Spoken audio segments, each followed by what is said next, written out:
Jayant Chaudhary, please. Thank you, Honorable Speaker. It is a very relevant issue that has been raised in the House by Honorable Members Shri Dr. Joshi and Shri Hegde, in which I am also going to participate and air my views. I'd like to start by quoting Einstein, who said, imagination is better than knowledge.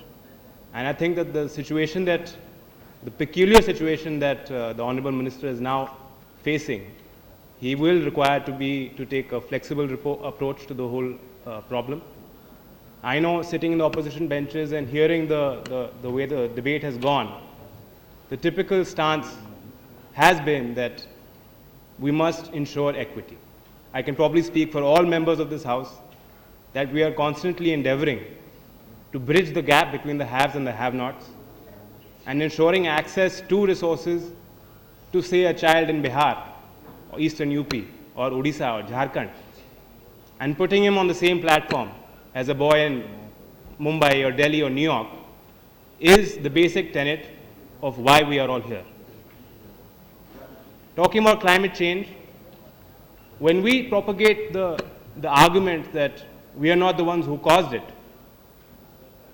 I think it's a moronic argument. And it doesn't matter, because we are a part of this world. We can no longer view environment as an individual property. We have not got a document with stamp duty saying that this is our river, this is our jungle, we own it. But ये इंसान की मानसिकता ऐसी बन गई है, पद्धति बन गई है, इस पृथ्वी के एक कण पे भी हमारा कोई अधिकार नहीं. So we must change that mindset. I feel we are still in denial mode. We are not facing the facts. Climate change is not something that may happen after 2020. It is not about going to Copenhagen and getting a good deal or gaining anything. We are already losing. It is about how much we have lost already. It is about how much we stand to lose if we don't take action today. So really, when we are not looking at gaining anything, our stance should be determined by how much we have to lose. Countries like India and China, vast populations, agrarian economies, we have the most to lose. And therefore, we should perhaps not be afraid to give up the most. You can ask a farmer in the interiors of this country. You don't need scientists, you don't need negotiators, you don't need administrators, you don't need committees, commissions, or missions. That simple farmer will tell you that in his experience of the last 20 years, things have changed dramatically. In the papers we have recently read, there have been villages in Odisha that have had to move. Islands in Sundarban, which are perhaps no more. So it is a clear and present danger. It is no longer a choice, it is an imperative. It is not about national pride.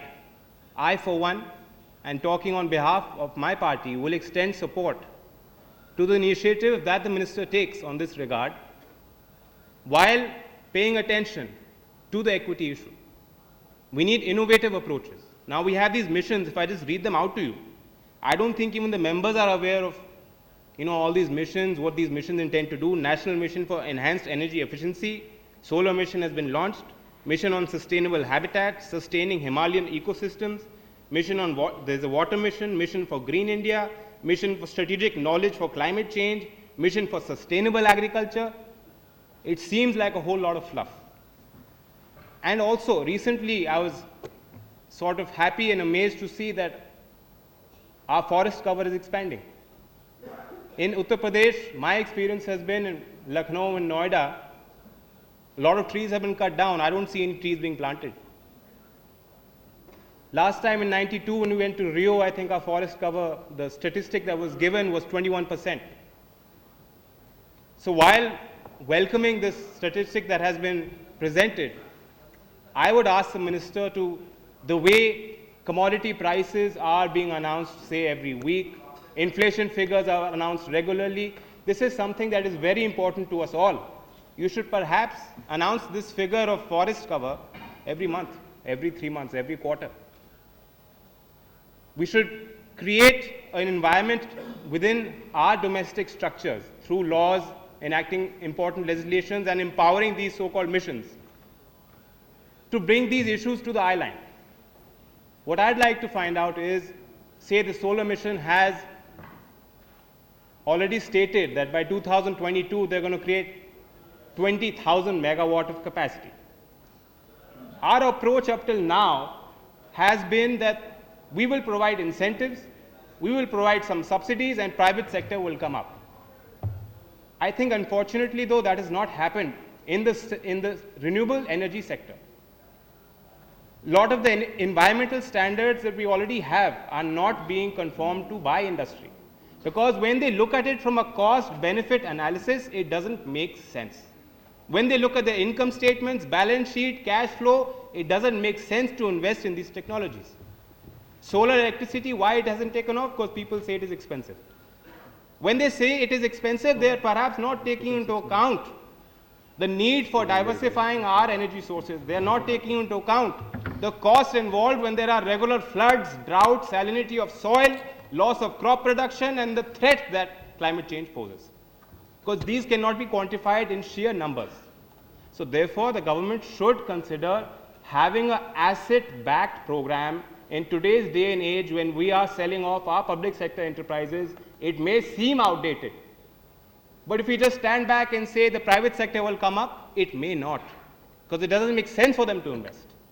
So government-backed, asset-backed, some sort of creation of a fund that will enable people to use these sort of technologies.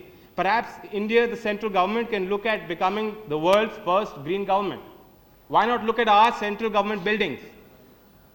Look at the sort of footprint that they have in terms of emission, in terms of energy needs, and they can then be demonstrative.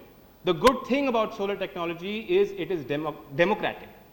The whole large distribution network, large production facility, that model has failed this country. Villages in our country, in any state you can talk about, they don't get more than 4 to 6 hours of electricity. There is wastage, there is people who are stealing electricity. It is not working. So we should look at mini grid setups. The government should look at investing in it. Stepping up public investment through a public entity created for that purpose may not be such a bad idea. Yes. I'm just concluding, sir. And if we do sort of retrofit our public administrative offices, talk to state governments, let's have all the governmental buildings at least be demonstrative of the latest in green technologies. So people who come there, officers who come there, general public who comes there, NGOs who come there, industry who comes there, can see it and then look at implementing it. I would also like to say, lastly, that we have created these missions, but the bane of most of our governmental policies is always in the details, in the implementation, in the inter-ministerial coordination. So I don't know, there's a PM's panel on climate change. Does it have the resources, the teeth to sort out all these various differences? They need to talk to the MNRE, they need to talk to the Environment Ministry, they need to talk to the Water Resources Ministry, they need to talk to Agricultural Ministry. ICAR is conducting research on abiotic stress-resistant varieties. They need to propagate that. They need to talk to the Education HRD Ministry and sort of inculcate these values in our children. Develop a curriculum which can be taught to our kids in high school level, say, or even below that, at the primary level, to create awareness about the environment. If you go to a village, जब बिजली आती है 6 घंटे आएगी, 6 घंटे बिजली की सारी लाइटें ऑन छोड़ेंगे. तो जो लोगों को जानकारी भी नहीं, हमें एक तरह से उनको शिक्षित करना पड़ेगा. और सबसे पहले तो अगर मेंबर्स ऑफ पार्लियामेंट ही, जो आज मैंने डिबेट में सुना, मैं अचंभित रह गया कि हम ही इसको एक तरह से क्वेश्चन भी कर रहे हैं कि क्या क्लाइमेट चेंज वास्तविकता है या एक ढोंग. तो सबसे पहले तो एमपीज को हम अगर एजुकेट करें, we all need to read up on these issues. I am not aware of the technicalities, but I presented some thoughts. I will be thankful if the minister response. Thank you. Thank you, Sri Prabodh Panda. We have 13 more speakers. The minister will reply at 6 o'clock. Please remember the time constraints, please. Thank you, Honorable Chairman, sir. Sir, we keep reading about rising temperature and sea levels in other parts of the world. but India is one of the most vulnerable countries when it comes to effect of global warming. According to the United Nations Environment Program study, it was conducted in 1989. In India, the signs are already back of forecasts that as the mercury rises in Indian subcontinent,